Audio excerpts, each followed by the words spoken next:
सुरुवातीला बोला रे तू जिल्हा परिषद पेक्षा पहिला एक स्टेप पहिला पंचायत समिती बघ. तुला नाही भाऊ आता डायरेक्टच जिल्हा परिषदच लढायचं आहे. काय हरकत नाही, त्यांनी चांगला हा धाडस केलेला आहे. पण हा धाडस तुमच्या सर्वांच्या आशीर्वादाने तो यशस्वी होऊ शकतो. मी एक गवाही देऊ इच्छितो की एक प्रामाणिक काम करणारा एक कार्यकर्ता आहे. कामगार संघटनेमध्ये माझ्याबरोबर असताना पण देखील स्वतःचा स्वार्थ न बघता कामगारांचा स्वार्थ कसं साध्य होईल, कामगारांना कसं न्याय देता येईल, हा दूरदृष्टिकोनातून बघण्याचं काम हे त्यांनी केलेलं आहे. याचा मी साक्षीदार आहे. कारण हल्ली आपल्या इकडे पुढारी कमी झालेले आहेत पण कॉन्ट्रॅक्टर जास्त झालेले आहेत. कारण आता संघटना नको, माझे लोक कसे लावता येईल हे बोला, मला इकडचं काम कसं देता येईल ते बोला. आणि तुम्हाला माहित आहे कसं चाललेलं आहे काय काय. मग इकडचा भंगार कसं द्यायचं ते सांगा.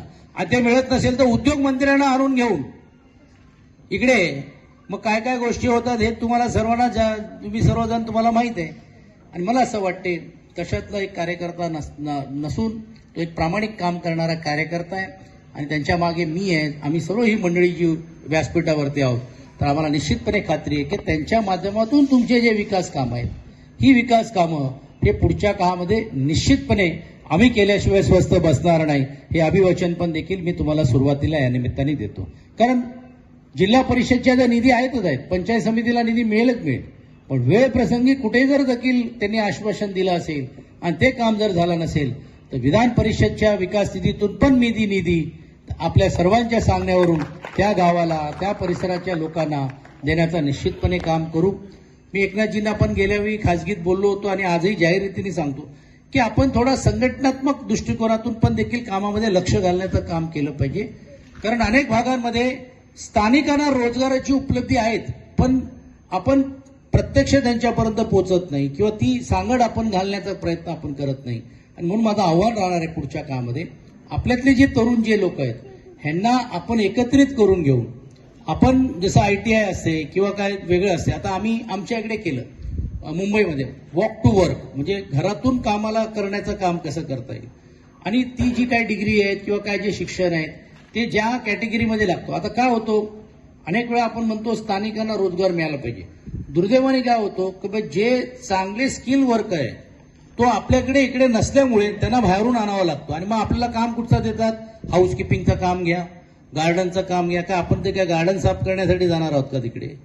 आपण इकडे चांगलं स्किल डेव्हलप करून पण आपण काम करू शकतो आणि आपल्यामध्ये ती आहेत. पण ती स्किल निर्माण करण्याची ज्या गोष्टी व्हायला पाहिजे ते दुर्दैवाने होत नाही. आणि म्हणून मला आठवतंय की मी राज्याचा उद्योग मंत्री होतो त्यावेळी मी मागणी केली होती की जी इंडस्ट्री येते ती इंडस्ट्री काय एका महिन्यात होत नाही. ठीक आहे, आता काही शेड बीड लावणारे असेल जसं आता तुमच्याकडे मल्टीनॅशनल कंपनी आले ते 6 महिन्यामध्ये उभे राहिले. कारण ते ऑलरेडी तिकडचे मशिनरी येऊन हे करतात. पण कुठची इंडस्ट्री उभी राहायची असेल तर त्याला किमान 1.5 वर्ष 2 वर्ष जागा शोधल्यापासून तर त्यांना चालू करण्यापर्यंत होतो.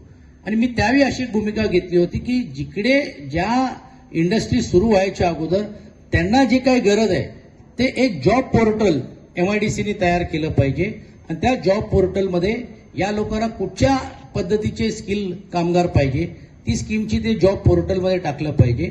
आणि ज्या कंपनीना कामावर घ्यायचे त्यांच्या लोकांनी या लोकांना ट्रेनिंग घ्या 1.5-2 वर्ष अगोदर सुरू करायला पाहिजे. नॉमिनल काहीतरी ऑनरी पेमेंट करून घेऊ.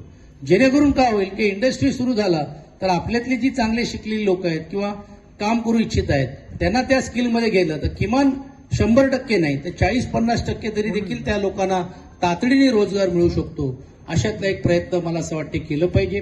मी आवाहन करीन आपल्याला की अशातला एक सुतोवाच करून स्थानिक सर्व नेत्यांनी जर हा विचार केला तर मग ज्या काही इंडस्ट्रीज आहेत जे येत आहेत किंवा भविष्यकाळामध्ये येत आहेत किंवा आताही आहेत अशाही लोकांशी संवाद साधून आपण अनेक तरुणांना रोजगाराच्या देखील संधी ही आपण उपलब्ध करून देऊ शकतो. ही ताकद पण देखील आपल्यामध्ये आहेत आणि ते देखील करण्याचं काम पुढच्या काळामध्ये निश्चितपणे आपण केल्याशिवाय राहणार नाही. हा आत्मविश्वास मी या निमित्ताने व्यक्त करतो. आणि आदरणीय पक्षप्रमुख उद्धवजींच्या वतीने आणि आदित्यजींच्या वतीने तमाम आपल्या इकडचे कार्यकर्ते सर्व राजकीय पक्षाचे कार्यकर्त्यांना मी आवाहन करतो की ही एक परत संधी धावून आलेली आहे. कारण आता बघा आता निवडणुका आता पुढच्या नाही आहेत, फक्त ग्रामपंचायतच्या निवडणुका होतील. पण आता पुढच्या ज्या काही निवडणुका हे डायरेक्ट लोकसभा आणि विधानसभेची होणार आहे. आणि म्हणून ही संधी जी धावून आलेली आहे आपली एकजूट आपली परिवर्तनची आपली जी आघाडी आहे ह्याला ही जी संधी मिळाल्यानंतर पुढच्या आगामी काळामध्ये लोकसभा आणि विधानसभेला एक दिशा ही निवडणूक मिळून देऊ शकते. आणि त्या दृष्टिकोनातून मला असं वाटते आपले हेवे देवे, आपली नाराजगी आजूबाजूला ठेवून आपण पूर्ण ताकदीने या सर्व तिन्ही उमेदवारांच्या मागे उभं राहण्याचं काम केलं पाहिजे. एक मला आपल्याला नम्र विनंती करायची आहे. तर आता मी पण जुन्नर बिन्नर किंवा खेड आळंदी इकडनंच मी आलोय. अनेक वेळा काय होतो की तुम्ही आमच्याकडे काय बोलू नका, वरती आम्ही तुम्हाला मतदान देऊ पण खालचं काय बोलू नका, हे होते. म्हणजे त्यात काय लपवून जर का नाही. मी आपल्याला आव्हान यासाठी करतो की तसं करू नका. कारण तसं जर झालं तर तो मतदार कन्फ्यूज जर झाला तर त्याचा पूर्ण पॅनलवरती इफेक्ट पडतो. हे मी अनुभवाने तुम्हाला मी सांगू शकतो. अनेक वेळा काय वाटतं जाऊ दे, ते मरू दे ना खालचा, माझा बघा तुम्ही बाकीचा जाऊ द्या. तशी कृपया करून माझी विनंती आहे की पॅनल टू पॅनलच चालण्याचं काम जर झालं तर सर्व उमेदवारांना फायदा होईल. कारण आपल्याला वाटते का हा आपला आहे म्हणून हा आपल्याला बोलेल आणि वरती गमती करेल किंवा वरती आपल्याला देईल आणि खाली गमती करेल. तसं होत नाही. ते जर संकेत जर खाली जर गेलं लोकांमध्ये तर मग लोक वेगवेगळा विचार करतात आणि मग अर्धे इकडे आणि अर्धे इकडे राहिले तर त्याचा दुष्परिणाम हे पुढच्या काळामध्ये सर्व पॅनलच्या उमेदवारांना होतो. आणि म्हणून मी आपल्याला आवाहन करीन की या सर्व उमेदवारांना निवडून देणं हे सर्व गरजेचं आहे. आणि संतोषलाही सांगेन की जसं आपण इकडे पॅनलला आपण करतोय, जसं आम्ही इकडे तुम्हाला मदताची भूमिका घेतोय, तसं तुमच्याही पक्षाच्या कार्यकर्त्यांनी ज्या ज्या जिल्हा परिषदामध्ये आमच्या उमेदवार जिकडे जिकडे उभे आहेत, सुनीलजी आपण आहात, त्याही लोकांना मार्गदर्शन करून मला असं वाटते ही जिद्दीने एकोपा जे आपण जमवलेला आहे त्याचा मतदानाच्या रूपाने कसं आपण एकत्रित आणता येईल. कारण नगरपालिकेच्या याच्यामध्ये काय गमती जमती नाही झाल्या अशातला भाग नाहीये. म्हणजे वडील आले आणि मुलगा गेला, मुलगा आले वडील गेले, अशी काही झालेले आहेत तुम्हाला माहिती आहे. मी आता त्याची सर्व कुंडली काढायला गेलो तर खूप आपल्याला वेळ लागेल, पण तू जाऊ द्या. पण माझी अशी विनंती आहे की त्याचा दुष्परिणाम असा होतो की मग ती आघाडीवरती कार्यकर्ता तयार होत नाही ना. तो बोलतो हे काय चाललंय, म्हणजे तुम्हाला पोषक आहे असं तुम्ही करता आणि आमची वेळ आली त्यावेळी आम्हाला तुम्ही सोडून जाता. भाऊ असतील तुम्ही बघत होतात. आम्ही लोकसभेला अख्ख्या वरण विधानसभेमध्ये आणि या खालापूर विधानसभेमध्ये कर्जत खालापूरमध्ये भाऊ संजय वगैरे साहेबांना आम्ही एक नंबरला ठेवले. किती पण सर्वांनी ताकद लावली, आम्ही एक नंबरला संजय भाऊला ठेवले. विधानसभेला सुद्धा मनोहर शेटना आम्ही एक नंबरला ठेवले भाऊ. कारण आम्ही सीट मागत होतो, कारण आम्ही एक नंबरला होतो म्हणून सीट मागत होतो शिवसेनेकडे. ठीक आहे, आघाडी झाली, निवडलेला आहे. आम्ही आघाडीमधून संतोष बैलवाणींचं सर्व प्रामाणिक शिवसैनिक म्हणून आम्ही काम करतोय. आणि या आघाडीमध्ये शेका पक्ष असेल, काँग्रेस असेल, राष्ट्रवादी असेल, मनसे असेल, सर्व पक्ष भाऊ एकत्र काम करतात. आणि आज तसं बघायला गेलं तर आपली भाऊ चारही पक्षाची खूप चांगली ताकद आहे आपल्याकडे. आज तसं बघायला गेलं भाऊ तर आघाडी म्हणून बघायला गेलो तर बीजेपीची 4,000 मतं आहेत आणि शिंदे सेनेची 4,000 मतं, 8,000 मतं आहेत भाऊ. आपल्याकडे 12,000 मतं आहेत भाऊ. आपल्याला जिंकायला कुठेच काही प्रॉब्लेम नाही. फक्त प्रामाणिक सर्व पक्षाच्या सर्व नेत्यांना एक विनंती करतो की प्रामाणिक सर्वांनी काम करायचंय. प्रामाणिक म्हणण्यापेक्षा आम्ही काही कोणावर संशय खात नाही. प्रामाणिक म्हणजे काय, आपली आघाडी परिवर्तन विकास आघाडी जो पक्षांनी दिला, बाळासाहेबांनी दिला, अजितदादांचा जो उमेदवार दिला त्या पक्षाचं प्रामाणिक त्या उमेदवाराला आपल्याला निवडून आणायचंय, एवढंच मला बोलायचंय.